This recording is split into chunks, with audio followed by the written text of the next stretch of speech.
Hey guys, do you currently have student loan debt? Are you currently paying on that student loan debt? Or are you not paying on that student loan debt right now? On this video, I want to give you an update and let you know exactly where we are right now to date on the whole student loan forgiveness program. And I want to give you an idea what you should be doing right now to prepare for whether or not this thing goes left or this thing goes right. So let's jump right into it, guys. Right now, the Supreme Court during this week is starting to hear arguments one way or the other for or against the president's student loan forgiveness plan. Of course, as we know, ever since the president announced about 6 months ago that they'd be relieving some Americans of some debt, everybody's been pretty hyped up on this topic. The president's plan said it would relieve up to $10,000 per borrower and $20,000 per borrower for those that are Pell Grant recipients and sort of wipe that amount of money off the books for borrowers. So ever since then, everybody's been sort of sitting on the edge of their chair waiting to see how this thing would work, how this thing would shake out. Is it true? Is it not true? Is it going to work?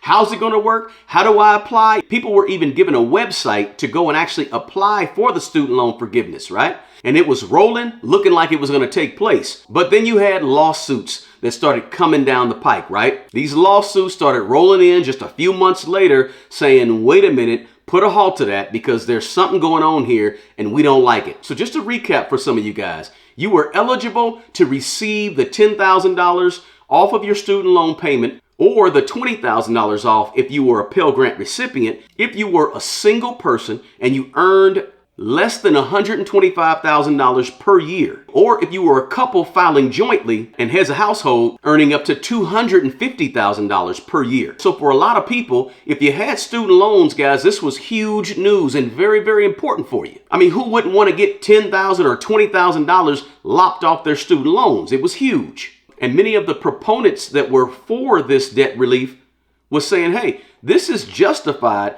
by the Higher Education Relief Opportunities for Students Act, which they called the HEROES Act of 2003, as it had been amended because they said, hey, it authorizes the Secretary of Education to relieve borrowers of the obligation to repay federal student loans. So they said, hey, the HEROES Act of 2003 is the justification for this because of what happened in the pandemic. So they said, hey, the president has the power to authorize the Secretary of Education to do this because of the HEROES Act, to relieve people from the heartaches and hardships of the pandemic. But then you had a whole nother group of people that said, no, that's not right. That's not true. The president should not have this type of power. And they say, you know what? This is just a political stunt because who is making $120,000 or $240,000 as a couple and can't pay or can't afford to pay a mere $10,000 of student loan debt? So that group of people was saying, you know what? It's just a political stunt. And then you also had those people on that side that said, you know what? I spent 10, 15 years sacrificing my entire life to pay off my student loan debt. It's not fair to us. That's what some people were saying, right? So you had people on both sides of the pendulum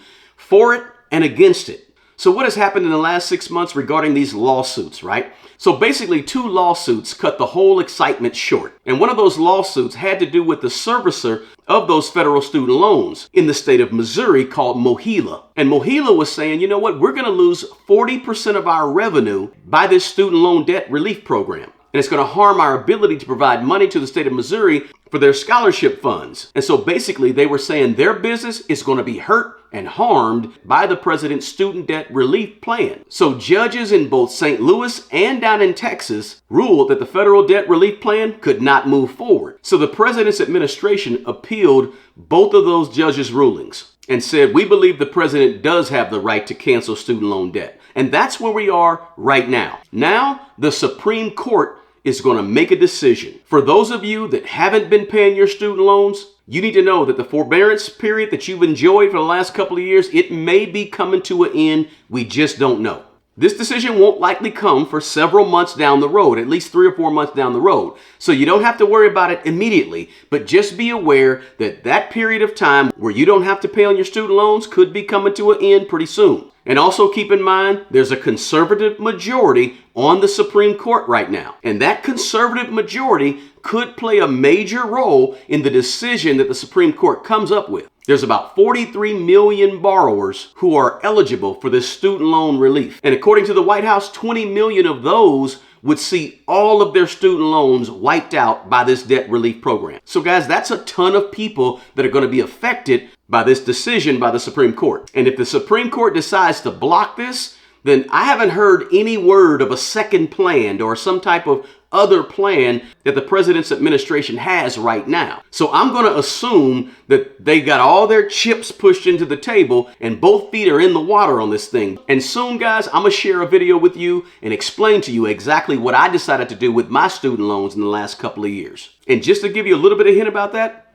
I paid my student loans off recently. And I'm going to share with you exactly why I decided to do that in the upcoming video. I don't want you to miss that video. So do me a favor, smash the like button on this video. And if you're not a subscriber, please subscribe to the channel because I don't want you to miss that video. So what does all this mean for you right now as a potential borrower? Or even if you're not a borrower anymore, maybe you know somebody who has student loans. What does this mean? The first thing it means is if you aren't paying your student loans off right now, or you haven't been paying on your student loans, you probably want to start thinking about figuring in your student loan payment in your monthly budget. So that may mean putting a line item in your budget that says student loans that you might have taken out of your budget 2 years ago. Put that line item back in there and start putting money to the side just in case this thing doesn't go through and the Supreme Court decides to block it. If that happens, then guess what, guys?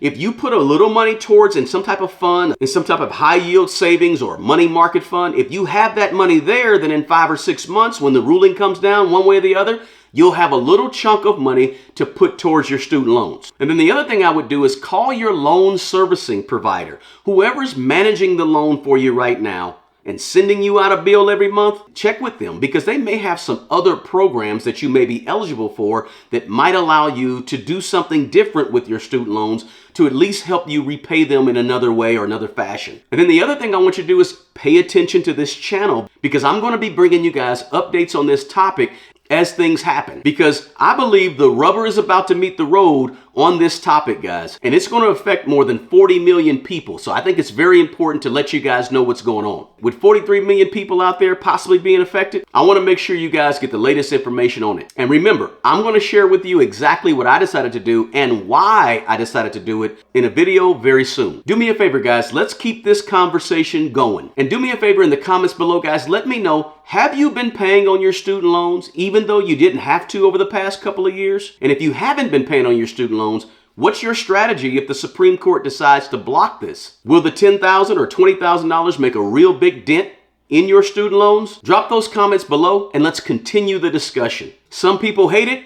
Some people love it. I want to know what is your take on it. And also, guys, let me know if there's anything else that you want me to cover in my videos. It could be something about side hustles, something about the American economy, something more about student loan forgiveness, financial education, financial freedom, real estate, stock market investing, or simply money management strategies. Let me know in the comments below, guys. And if you got anything at all out of this quick video, do me a favor, smash the like button. The best person to take care of the old you is the young you. Take care of yourself, guys, and take care of other people. Until the next video, peace!